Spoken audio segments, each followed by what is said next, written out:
Hello everyone, welcome to magnet brains, जहां आपको 100% free of cost education provide की जाती है। मतलब यहाँ आपको एक या दो चैप्टर पढ़ने के बाद में किसी भी तरीके का कोई पेमेंट करने की नीड बिल्कुल नहीं होती है। सो इसी अच्छी बात से स्टार्ट करते हैं आज की इस वीडियो को। This is Barkha Gupta, your IP educator for class 11 and guess what, आज इस वीडियो में हम क्या डिस्कस करने वाले हैं। आज इस वीडियो में हम क्लास 12 इंफॉर्मेटिक्स प्रैक्टिसेस है ना, आईपी जो आपका सब्जेक्ट है उसकी लेटेस्ट जो सीबीएसई की अनाउंसमेंट हुई है, जिसमें ये पता चला है कि जो स्टूडेंट्स 11 से इस साल 12th में आए हैं, मतलब ईयर 22 एंड 23 में आए हैं, उनका क्या एग्जाम पैटर्न होगा, क्या सिलेबस होगा, कौन कौन से चैप्टर्स आपके आने वाले हैं, जो कि एक बहुत बड़ा कंफ्यूजन है बच्चों के लिए। क्योंकि लास्ट ईयर टर्म 1 और टर्म 2 में एग्जाम्स हुए थे, बोर्ड एग्जाम्स क्लास 12 के, तो क्या इस ईयर भी 22-23 ईयर में भी आपके एग्जाम्स टर्म्स में होंगे? कौन कौन से चैप्टर्स आने वाले हैं, कौन से यूनिट्स आने वाले हैं, कौन से चैप्टर्स स्किप हुए हैं या नहीं हुए हैं, है ना। सो यही बेसिकली आज इस वीडियो में हम डिस्कस करेंगे according to the CBSE latest announcement. Okay, so detail discussion आज इस वीडियो में मैं करने वाली हूं, जिसमें आपको पता चल जाने वाला है कि आपका इस ईयर का जो कमिंग एग्जाम होने वाला है, बोर्ड एग्जाम, वो कैसा होगा क्लास 12 आईपी स्टूडेंट्स का।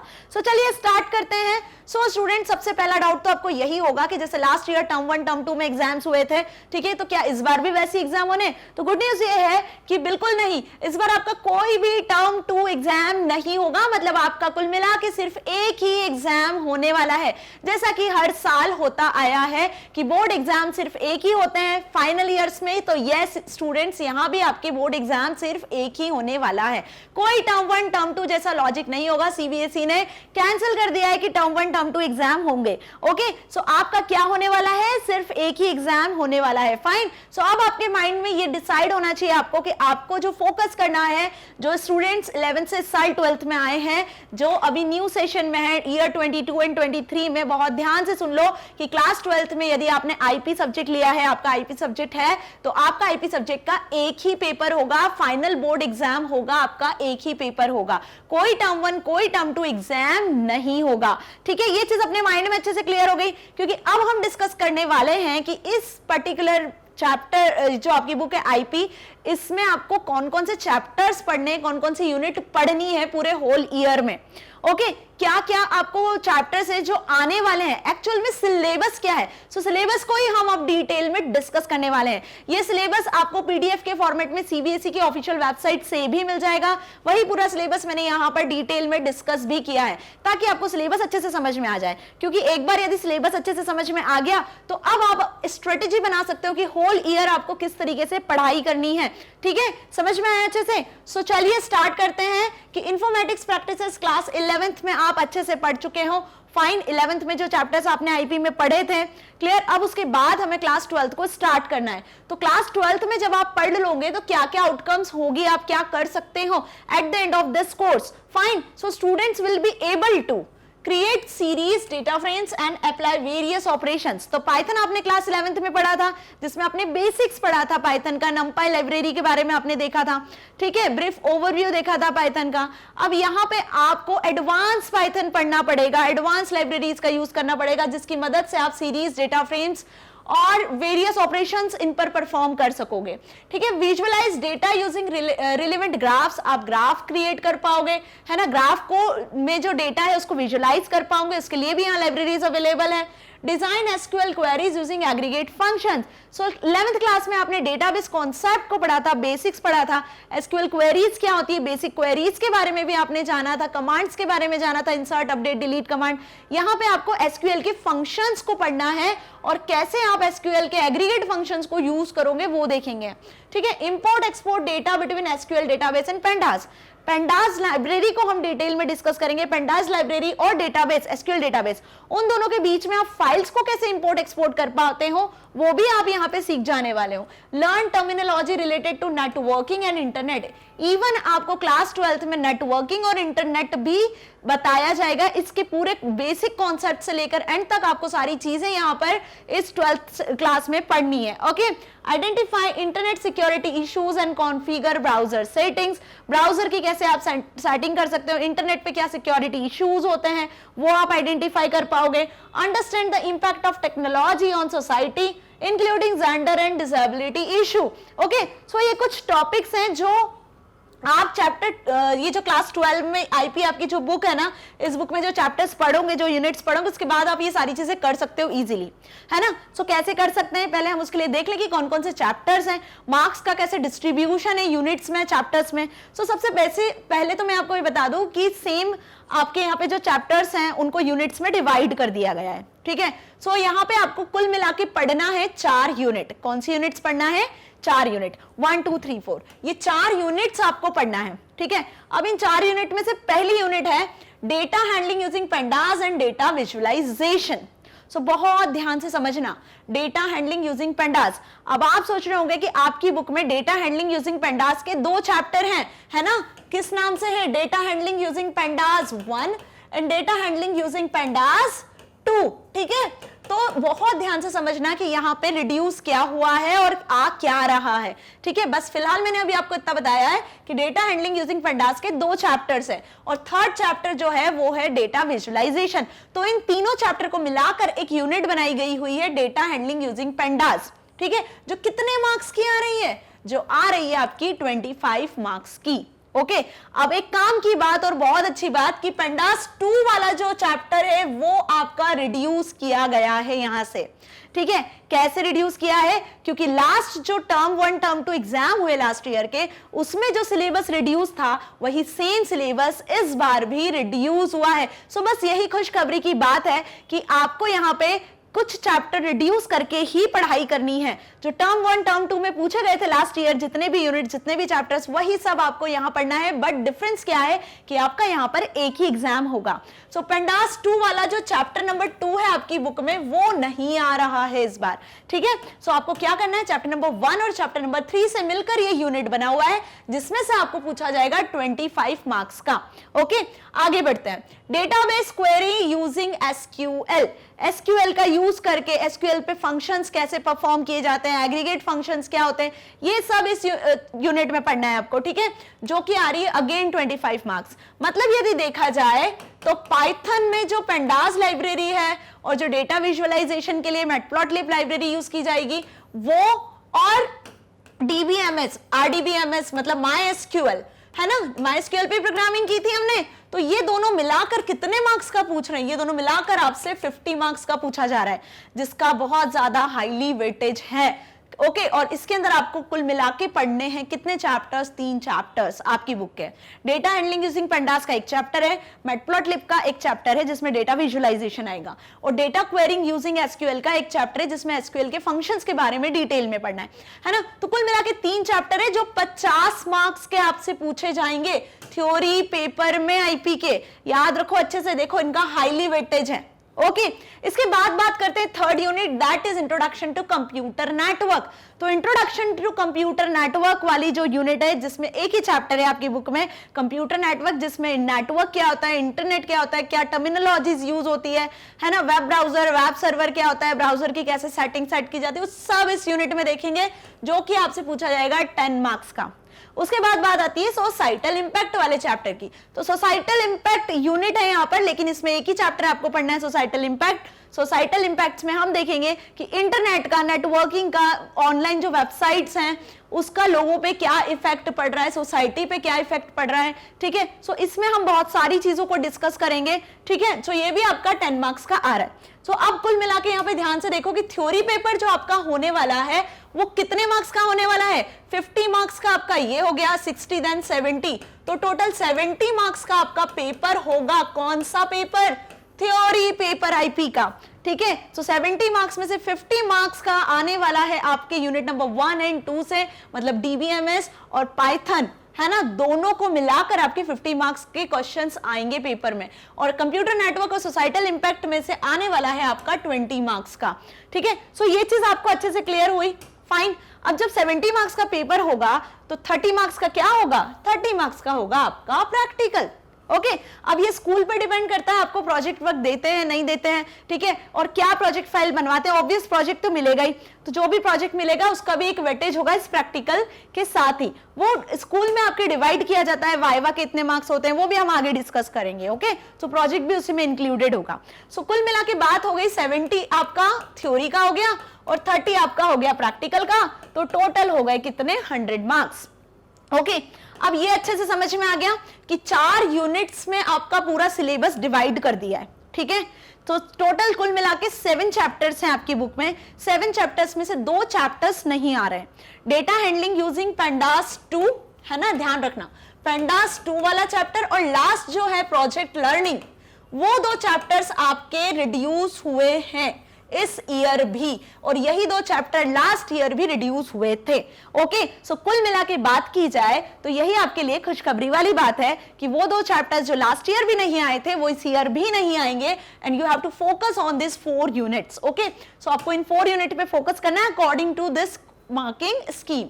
फाइन, अब हम इन यूनिट्स में क्या क्या पढ़ना है वो डिस्कस कर लेते हैं। Fine, so unit wise syllabus में सबसे पहला यूनिट है आपका डेटा हैंडलिंग यूजिंग पेंडास 1। देखो पेंडास 1, तो पेंडास एक मोस्ट पॉपुलर लाइब्रेरी है किसकी, पाइथन प्रोग्रामिंग लैंग्वेज की। जैसे नमपाई लाइब्रेरी आपने देखा था, न्यूमेरिकल डेटा पे एनालिसिस करना है आपको, तो हम नमपाई लाइब्रेरी का यूज कर रहे थे। बिल्कुल उसी तरीके से यहाँ पे पेंडास लाइब्रेरी है, ठीक है, जिसका फुल फॉर्म है पैनल डेटा। ओके इसको यूज करेंगे हम। इसका यूज करके आप क्या क्या कर सकते हो, देखो यहाँ पे क्या क्या पढ़ना है आपको। तो आप सीरीज, डेटा फ्रेम जैसे डेटा ऑब्जेक्ट्स को यहाँ क्रिएट कर सकते हो। डेटा एनालिसिस के लिए लाइब्रेरी मोस्ट इंपॉर्टेंट है जो यूज की जाती है, ठीक है। So introduction to Python libraries में पेंडास, मैटप्लॉटलिब के बारे में आपको यहाँ पे पढ़ना है, ठीक है। पेंडास लाइब्रेरी में आप series, data frame, 2 data structure के बारे में पढ़ोगे। सीरीज कैसे क्रिएट की जाती है, एरे का यूज करके, डिक्शनरी का यूज करके, स्केलर वैल्यूज का यूज करके। सीरीज पर आप कैसे मैथमेटिकल ऑपरेशन परफॉर्म करते हो, मतलब plus minus into division. Head tail functions क्या होते हैं सीरीज के, कैसे आप सीरीज के डेटा को सिलेक्ट करते हो, इंडेक्सिंग कर सकते हो, स्लाइसिंग कर सकते हो। सो ये बेसिकली सीरीज के बारे में आपको पढ़ना है, जो कि पेंडास का एक फेमस डेटा स्ट्रक्चर है। इसके बाद जो नेक्स्ट डेटा स्ट्रक्चर है डेटा फ्रेम, तो डेटा फ्रेम में भी आपको यही देखना है कि कैसे आप डेटा फ्रेम क्रिएट करते हो अलग अलग तरीके से, डिक्शनरी का यूज करके, लिस्ट का यूज करके, ठीक है। सीएसवी जो फाइल्स होती हैं जो अदर देन आप क्रिएट करते हो, जैसे बाहर आपकी कोई दूसरे सॉफ्टवेयर में, नोटपैड में, एक्सेल में कोई आपकी फाइल क्रिएटेड है, उन फाइल के डेटा को भी आप क्या कर सकते हो, पाइथन में डेटा फ्रेम ऑब्जेक्ट में एक्सेस कर सकते हो, ठीक है। आइटरेशंस क्या होते हैं, कैसे रो कॉलम में आप डेटा को एक्सेस करते हो, उन पे ऑपरेशंस कैसे होते हैं, add, select, delete, rename. Head tail function यहां भी वर्क करता है, कैसे वर्क करता है, कैसे इंडेक्सिंग, स्लाइसिंग और बूलियन इंडेक्सिंग होती है। ओके सो बेसिकली देखा जाए तो डेटा हैंडलिंग यूजिंग पेंडास 1 में आपको इन सारे टॉपिक्स को कवर करना है। ओके जो इस एक ही चैप्टर में सारे टॉपिक्स आपको मिल जाएंगे। डेटा हैंडलिंग यूजिंग पेंडास 1 नाम से एक चैप्टर भी है, यूनिट का नाम भी है, ठीक है। इसी पर्टिकुलर यूनिट में, इसी पर्टिकुलर चैप्टर में आपको ये सारे टॉपिक्स को कवर करना है, ठीक है। सीरीज होता है 1 डायमेंशनल डेटा स्ट्रक्चर और डेटा फ्रेम होता है 2 डायमेंशनल, जिसमें आप row column tabular data structure पे वर्क करते हो। ओके तो बेसिक्स यही था इस यूनिट में जो हमें डिस्कस करना है, इसका प्रैक्टिकल भी हम देखेंगे। ओके नाउ अब आते हैं हम डेटा हैंडलिंग यूजिंग पेंडास 1 के नेक्स्ट पार्ट पे, that is importing exporting data between CSV file and data frames. तो डेटा फ्रेम्स में आप कैसे सीएसवी फाइल को इंपोर्ट करते हो और एक्सपोर्ट करते हो वो भी सीखेंगे। डेटा विजुअलाइजेशन, डेटा विजुअलाइजेशन का मतलब यहां पर हम यूज करेंगे नेक्स्ट लाइब्रेरी को, दैट इज मैटप्लॉटलिब लाइब्रेरी। कौन सी लाइब्रेरी को यूज करोगे आप यहाँ पे, मैटप्लॉटलिब, इसी के बारे में पढ़ोगे। मैटप्लॉटलिब लाइब्रेरी का यूज करके आप डेटा को विजुअलाइज कर सकते हो, डेटा को ग्राफिक व्यू में शो कर सकते हो, चार्ट्स के फॉर्म में ग्राफ प्लॉट कर सकते हो। ओके सो कैसे आपको ग्राफ को प्लॉट करना है, कैसे आप उसे सेव करोगे, ड्रॉ करोगे, कितने टाइप के ग्राफ और चार्ट आप प्रिपेयर कर सकते हो, जैसे line chart, bar graph, histogram, ये सब हम क्रिएट कर सकते हैं। कैसे आप इन ग्राफ को, इन प्लॉट्स को कस्टमाइज कर सकते हो, आप कलर चेंज कर सकते हो, लेबल ऐड कर सकते हो, टाइटल, लीजेंड्स वगैरह सेट कर सकते हो। सो डेटा विजुअलाइजेशन का एक पर्टिकुलर चैप्टर है जिसमें मैटप्लॉटलिब लाइब्रेरी के बारे में डिटेल में हमें पढ़ना है।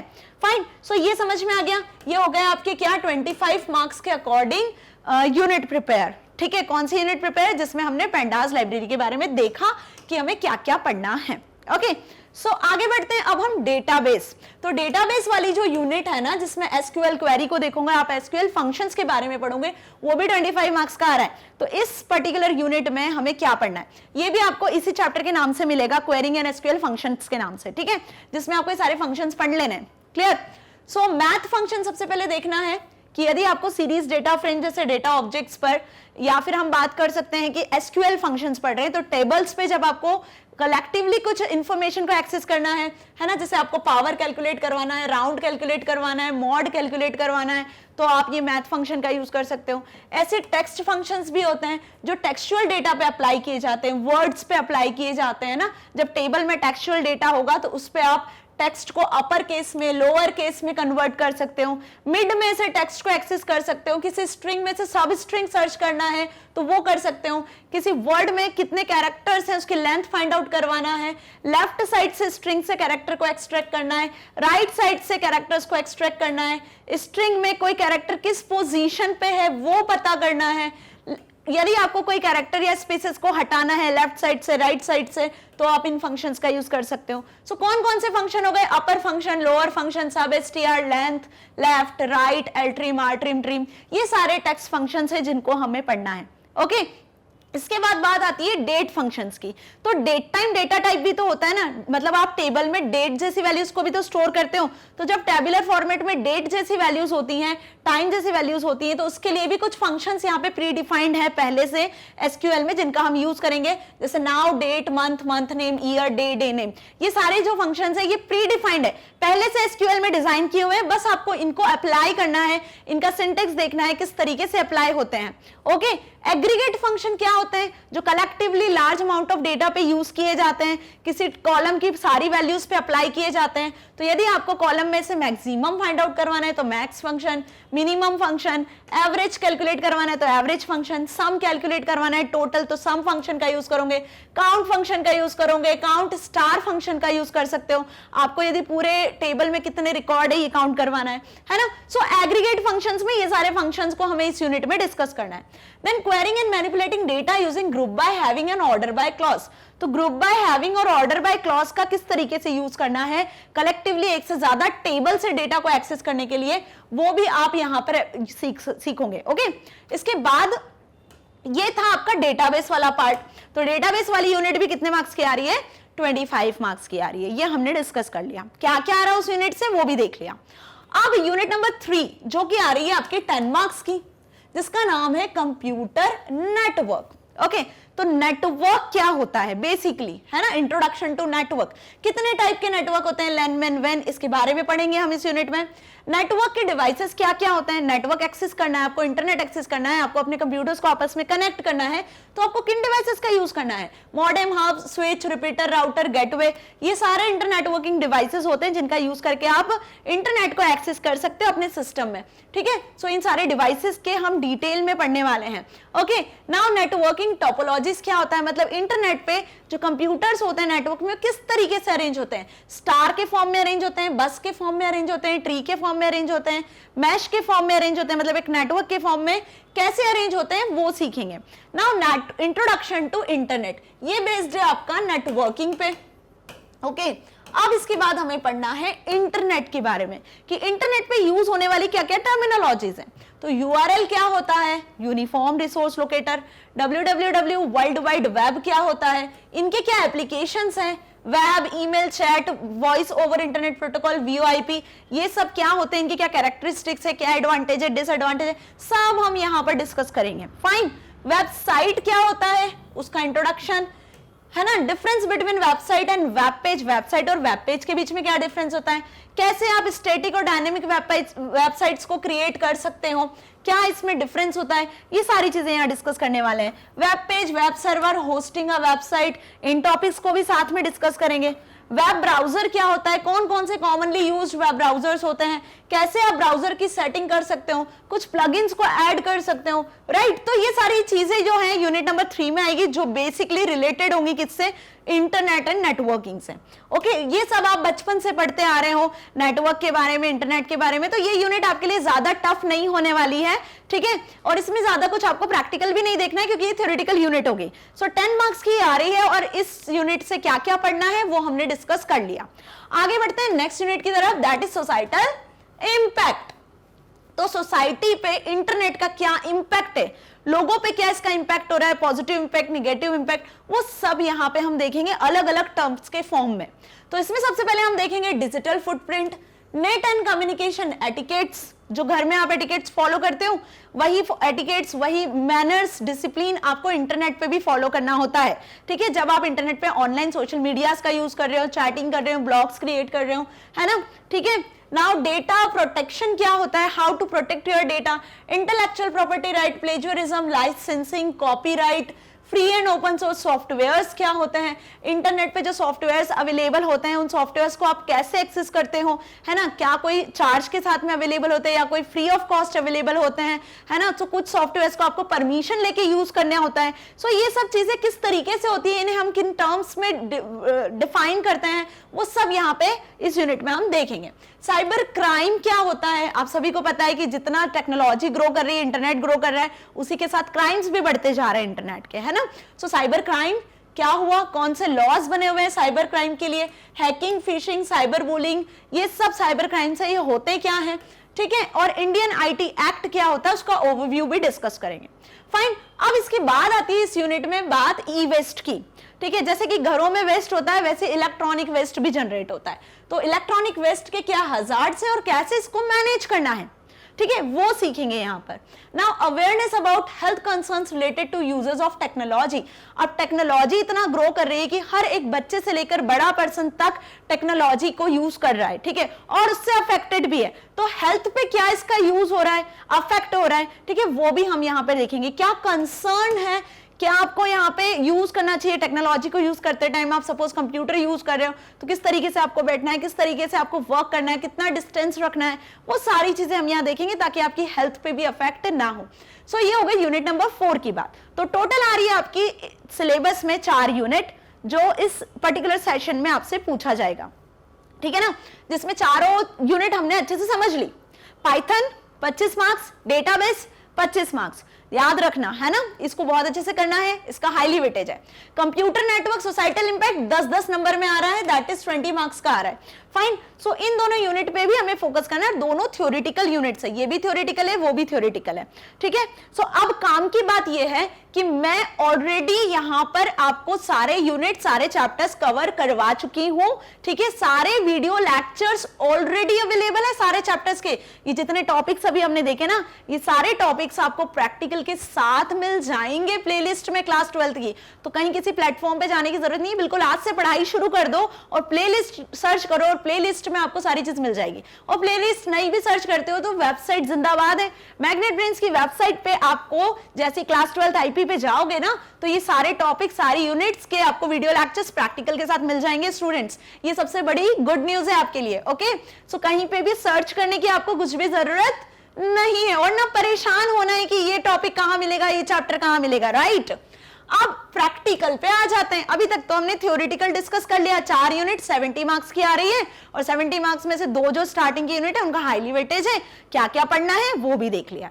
अब प्रैक्टिकल क्या होने वाला है, प्रैक्टिकल का भी एक टेंशन रहता है जो आपके स्कूल साइड से होने वाला है। So don't worry about practical. Practical में कुछ इस तरीके से आपसे पूछा जाएगा, प्रोग्राम यूजिंग पेंडाज एंड मैटप्लॉटलिब। पेंडाज और मैटप्लॉटलिब लाइब्रेरी का यूज करके आपको प्रोग्राम बनाना है। एसक्यूएल क्वेरीज में जो फंक्शंस अभी हमने देखे, कुछ फंक्शंस आपको रन करके दिखाने होंगे। एक प्रैक्टिकल फाइल बनानी होगी जो कि मैक्सिमम, जिसमें आपको 15 प्रोग्राम्स लिखने होंगे, 4 मैटप्लॉटलिब के लिखने होंगे और 15 कुछ क्वेरीज लिखनी होगी, ठीक है। अब इनकी मार्किंग स्कीम भी है। देखो, पेंडास जो लाइब्रेरी है, मैटप्लॉटलिब जो लाइब्रेरी है, बेसिकली जो पाइथन पे बेस्ड है, पाइथन के जो प्रैक्टिकल्स होंगे वो 8 मार्क्स का होगा। एसक्यूएल क्वेरी का जो प्रैक्टिकल होगा वो 7 मार्क्स का होगा।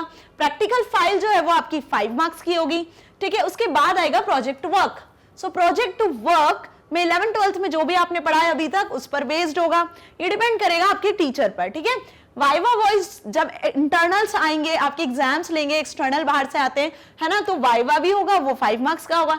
ऐसे कुल मिला के प्रैक्टिकल, प्रोजेक्ट और इन सब की मार्किंग हो गई आपकी 30, ठीक है। सो प्रैक्टिकल्स ऑलरेडी अवेलेबल है, प्रैक्टिकल्स भी अवेलेबल है, ठीक है। फिर से बता रही हूं मैं, चैप्टर के जो वीडियोस हैं उनके साथ प्रैक्टिकल भी अवेलेबल है। सो कहीं किसी प्लेटफॉर्म पे जाने की जरूरत नहीं है, आपको ना घबराने की जरूरत है सिलेबस को लेकर, क्योंकि ऑलरेडी पूरा सिलेबस मैग्नेट ब्रेन्स पे अवेलेबल है स्टूडेंट्स। और रिड्यूस्ड जो 2 चैप्टर हुए हैं वो भी मैंने आपको बता दिए हैं, है ना, कि ऐसा नहीं है कि आपका जो एक ही एग्जाम हो रहा है इस बार, तो ऐसा नहीं कि पूरे चैप्टर्स आ रहे हैं, आपको रिड्यूस सिलेबस भी मिला है, डिस्काउंट भी मिला है, मतलब समझ में आया? सो 2 चैप्टर्स आपके नहीं आ रहे, pandas 2 data handling using pandas 2 और लास्ट चैप्टर जो प्रोजेक्ट लर्निंग है।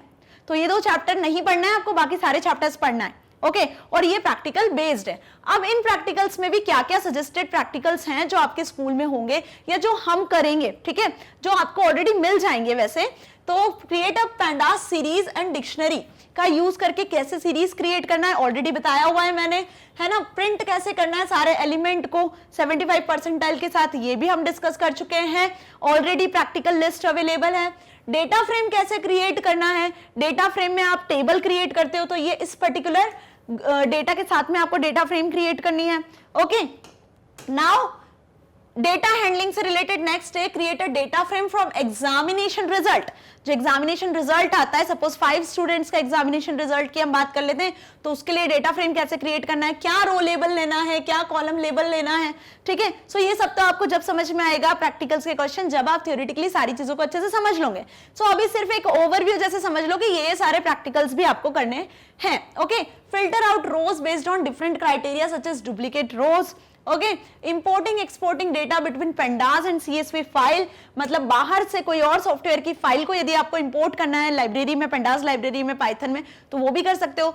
पेंडास लाइब्रेरी में ऑलरेडी जो डेटा फ्रेम में डेटा क्रिएटेड है उसको किसी और फाइल में एक्सेस करना है तो वो भी कर सकते हो। अब विजुअलाइजेशन मैटप्लॉटलिब का यूज करके हम क्या क्रिएट करते हैं, मैटप्लॉटलिब का यूज करके आप ग्राफ चार्ट्स प्रिपेयर करते हो। तो यहाँ पे आपको स्कूल का डेटा मिलेगा, उसको एनालाइज करना है और उसके बिहाफ पे आपको क्या करना है, subject wise class wise graph prepare करना है। For the data frames created above analyse plot the graph, है ना। टाइटल लीजेंड भी सेट करना है। Take data of your interest for an open source software, कुछ एग्रीगेट करना है, उसको समराइज करना है जो भी डेटा आपको मिलेगा वहां से। Then plot it using different plot functions of Matplotlib library. मतलब डेटा विजुअलाइजेशन में आपको ऑलरेडी दिया हुआ रहेगा कि आपको डेटा कहां से उठाना है, टेबल कहां से उठानी है, किस पर्टिकुलर सॉफ्टवेयर से लेना है, बस उस डेटा पर बेस्ड आपको प्लॉट करना है ग्राफ और उसकी प्रॉपर्टीज को सेट करना है, ठीक है। ये दिया हुआ है यहाँ। Finally now database management system पे आ जाते हैं। तो यहाँ पे आपको SQL फंक्शंस को रन करके दिखाना है कंडीशंस के अकॉर्डिंग। क्या दिया हुआ है, create a student table with student ID, name, marks, attributes where the student ID is the primary key. एक स्टूडेंट टेबल क्रिएट करनी है, ठीक है, ये हमने 11th में भी सीखी थी। फिर उसके बाद में एक न्यू स्टूडेंट डिटेल नाम से आपको डिटेल एंटर करनी है 1 by 1। Now delete the detail of student in above table, deletion भी करना है आपको टेबल में, इंसर्शन भी करना है और टेबल को क्रिएट भी करना है। Okay use the select command, फिर सिलेक्ट कमांड का यूज करना है स्टूडेंट की डिटेल को एक्सेस करने के लिए। कौन से स्टूडेंट की डिटेल को, जिनके मार्क्स 80 से ज्यादा है। Find the min max sum and average function, देखो ये फंक्शंस भी आपको परफॉर्म करके दिखाने हैं। ओके सो देखो डरने घबराने की बिल्कुल जरूरत नहीं है, सारे प्रैक्टिकल्स ऑलरेडी अवेलेबल हैं, ठीक है, सब चीजें आपको मिल जाएगी। फाइन डेटाबेस मैनेजमेंट सिस्टम में फिर आपको कंटिन्यू करना है, आपको total number of customer of each country in a table, customer table create करना है। उस कस्टमर टेबल में कितने टोटल नंबर ऑफ कस्टमर्स है वो फाइंड आउट करवाना है, जिसका यूज करेंगे हम ग्रुप बाय के साथ सम फंक्शन का, है ना। Now write a SQL query to order the student ID marks table in descending order. अब डिसेंडिंग ऑर्डर में अरेंज करना है रिकॉर्ड्स को। तो देखो यहाँ पे अलग अलग तरीके से कंडीशंस दी हुई है जिसके लिए अलग अलग SQL फंक्शंस को यूज किया जाएगा। ओके सो स्टूडेंट्स यहाँ पे फिनिश हुआ आपका सिलेबस, जिसमें हमने थ्योरी पार्ट प्रैक्टिकल पार्ट दोनों अच्छे से डिस्कस किया। कौन कौन से चैप्टर्स आ रहे हैं, CBSE का लेटेस्ट अनाउंसमेंट क्या था, अब आपको अच्छे से समझ में आ गया और आपके सारे डाउट्स क्लियर हो गए हैं कि एक्चुअल पूरे होल ईयर जो बच्चे 11th से भी 12th में आए हैं उन्हें कौन कौन से यूनिट पढ़ना है, कौन से 2 चैप्टर नहीं आ रहे हैं जो स्कीप करना है, और कौन से यूनिट और कौन से चैप्टर कितने मार्क्स का आ रहा है वो भी हमने देख लिया। प्रैक्टिकल्स में क्या पढ़ना है वो भी हमने देख लिया। सो फिर से बता रही हूँ कि सारी चीजें प्लेलिस्ट में अवेलेबल है, साथ ही साथ हमारी वेबसाइट पे भी अवेलेबल है, ठीक है। सो मैग्नेट ब्रेन्स आपको किंडरगार्टन से लेकर क्लास 12 तक free of cost education provide कर रहा है, ताकि आप अपनी एग्जाम में बहुत अच्छे मार्क्स को स्कोर कर सकते हो, साथ ही साथ अपनी लाइफ में कुछ बहुत अच्छा अचीव कर सकते हो। सो स्टूडेंट्स मिलेंगे इसी तरीके की न्यू वीडियोस के साथ। Till then stay here, stay happy. Thank you so much.